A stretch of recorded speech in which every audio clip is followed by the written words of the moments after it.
বাস্তব জীবনে আমরা নানান ধরনের সমস্যার সম্মুখীন হই, কারো সাংসারিক সমস্যা, কারো আর্থিক সমস্যা।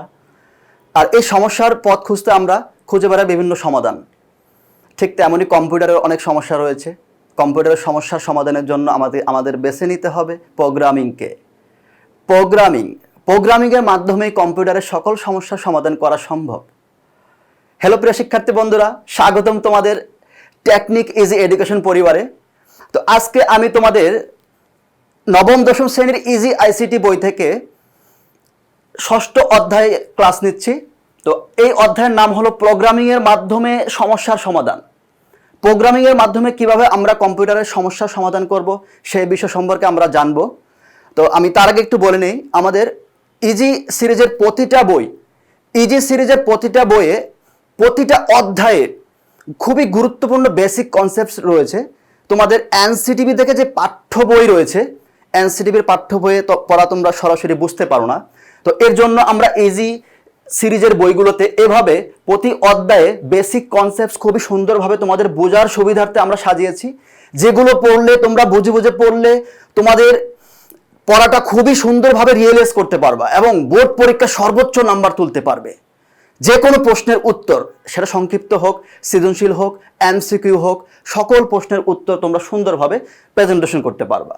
তো আজকে আমি এই ষষ্ঠ অধ্যায়ের প্রোগ্রামিংয়ের মাধ্যমে সমস্যার সমাধান নিয়ে আলোচনা করতেছি। তো এই অধ্যায়ের বেসিক কনসেপ্টস দেখো, বেসিক কনসেপ্টসে আমি আমাদের এই অধ্যায়ের প্রবাহ চিত্র সম্পর্কে এই পর্বে আমি আলোচনা করব। তো অধ্যায়ের প্রবাহ চিত্র জানলে তোমরা পুরো অধ্যায়ের সামারিটা বুঝতে পারবা। তো দেখো, এখন আমি তোমাদের এই অধ্যায়ের সবচেয়ে গুরুত্বপূর্ণ যে বিষয়টা, সেটা হলো প্রোগ্রামিং ভাষা। প্রোগ্রামিং ভাষা, এখানে দেখতে পাচ্ছ অনেকগুলো প্রোগ্রামিং ভাষা রয়েছে, যে প্রোগ্রামিং ভাষাগুলো তোমাদের এমসিকিউর জন্য খুবই গুরুত্বপূর্ণ। এবং এই এমসিকিউর জন্য তোমাদের বিভিন্নভাবে এমসিকিউতে আসবে যে নিচের কোনটি প্রোগ্রামিং ভাষা। তো এর জন্য তোমাদেরকে এগুলো খুব ভালোভাবে জানতে হবে এবং মুখস্থ করে ফেলতে হবে। তো দেখো, প্রোগ্রামিং ভাষা রয়েছে এখানে সি প্লাস প্লাস রয়েছে, পাইথন রয়েছে। পাইথন হলো খুবই একটি গুরুত্বপূর্ণ ভাষা এবং এই পাইথনটা হলো খুব সহজভাবে তৈরি করা হয়েছে এবং সহজভাবে বোঝার জন্য একটা প্রেজেন্টেশন করা আছে। তো এই পাইথন ভাষাটি হলো তাদের জন্য যারা নতুনরা যারা কোডিং করতে চাও, যারা ওয়েব ডেভেলপমেন্ট করতে চাও, যারা গেম ডেভেলপমেন্ট করতে চাও, যারা অটোমেশনে কাজ শিখতে চাও, তাদের জন্য এই পাইথন প্রোগ্রামিং ভাষা। এরপর হলো জাভা রয়েছে, এরপর রয়েছে পিএইচপি, এরপর রয়েছে এসকিউএল হলো স্ট্রাকচার্ড কোয়েরি ল্যাঙ্গুয়েজ। এগুলো প্রত্যেকটাই হলো প্রোগ্রামিং ভাষা। এই প্রোগ্রামিং ভাষা, এখন তোমাদের মনে প্রশ্ন জাগতে পারে, প্রোগ্রামিং ভাষা আমি কেন শিখবো? প্রোগ্রামিং ভাষা কেন শিখবে সেটা আমি একটু বলতেছি। আমি যেমন আমার ভাষা তুমি শুনতেছো, তোমার ভাষা আমি শুনতেছি। হ্যাঁ, আমি বললাম হ্যালো, আই লাভ ইউ।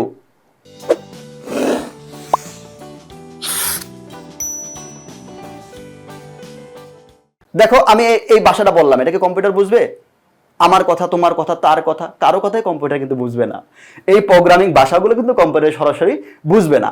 কম্পিউটারকে এই প্রোগ্রামিং ভাষাগুলো বোঝানোর জন্য প্রয়োজন হলো অনুবাদক প্রোগ্রাম। এই যে দেখতে পাচ্ছ অনুবাদক প্রোগ্রাম রয়েছে দুইটি অনুবাদক প্রোগ্রাম রয়েছে, সেটা হলো কম্পাইলার এবং ইন্টারপ্রেটার। এগুলো আমরা জানবো এই অধ্যায়ের পরবর্তী পর্বে আমরা জানবো। তবে একটু সামান্য হিন্টস দিচ্ছি। কম্পাইলার হলে কাজ হলো সম্পূর্ণ সোর্স কোডটাকে একেবারে একই সাথে খুব দ্রুত সময়ে এটাকে জেনারেট করে ফেলে মেশিন করে। আর ইন্টারপ্রেটার হলো ধাপে ধাপে করে, স্টেপ বাই স্টেপ। তবে ইন্টারপ্রেটারে ভুল হওয়ার সম্ভাবনা খুবই কম, কারণ সে সময় নিয়ে স্টেপ বাই স্টেপ সেটাকে জেনারেট করে। আচ্ছা, এবার অনুবাদক প্রোগ্রাম হলো দুইটা, কম্পাইলার এবং ইন্টারপ্রেটার। এই দুইটাই কিন্তু পরীক্ষার জন্য তোমাদের খুবই ইম্পর্টেন্ট এমসিকিউর জন্য, যে নিচের কোনটি অনুবাদক প্রোগ্রাম, কম্পাইলার বা ইন্টারপ্রেটার থাকতে পারে অপশনে, কিংবা আরো থাকতে পারে। আমাদের অনুবাদক প্রোগ্রাম কয়টি? অনুবাদক প্রোগ্রাম হলো দুইটি, কম্পাইলার এবং ইন্টারপ্রেটার। আচ্ছা, এবার দেখো, অনুবাদক প্রোগ্রামটা আমাদের এজন্যই জরুরি যে আমরা এই ভাষাটা, আমাদের ভাষা এবং এই প্রোগ্রামিং ভাষাগুলো কম্পিউটার সরাসরি বুঝতে পারে না, এর জন্য এই অনুবাদক প্রোগ্রামের প্রয়োজন হয়। তার আগে আমি তোমাদের একটু সামান্য হিন্টস দিচ্ছি, সেটা হলো যে যদিও তোমরা এটা এইচএসসিতে জানবে, হ্যাঁ, এটা অনুবাদক প্রোগ্রাম এবং মেশিন ল্যাঙ্গুয়েজ কম্পিউটারের ভাষা বোঝানোর জন্য জাস্ট আমি এই ছোট হিন্টসটা দিচ্ছি।